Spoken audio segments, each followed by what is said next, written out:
आपने बात तो सुनी होगी कि गोल्ड या सोना आदमी के लिए हराम है, चाहे वो अंगूठी की शक्ल में हो या किसी भी और तरह की ज्वेलरी की। अब इस बात में कितनी सच्चाई है? क्या ये लोगों की बनाई हुई बात है या सच में कुरान और साइंस इसकी ममानियत करती है? आइए जानते हैं।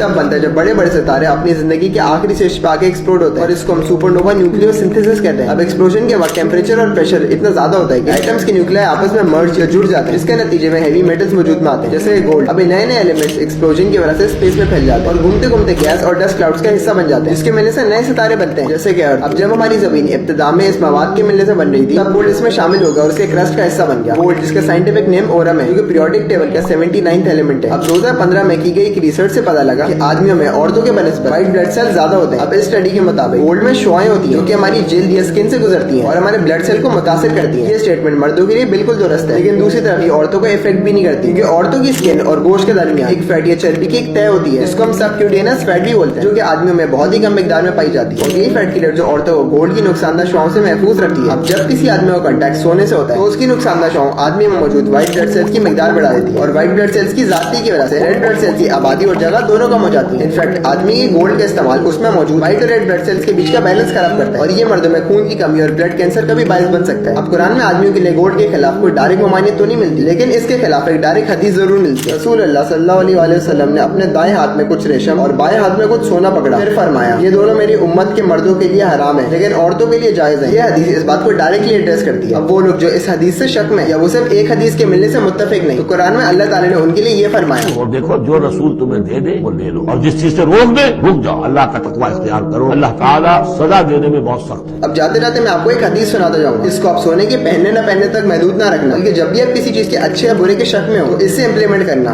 अस्सलाम वालेकुम।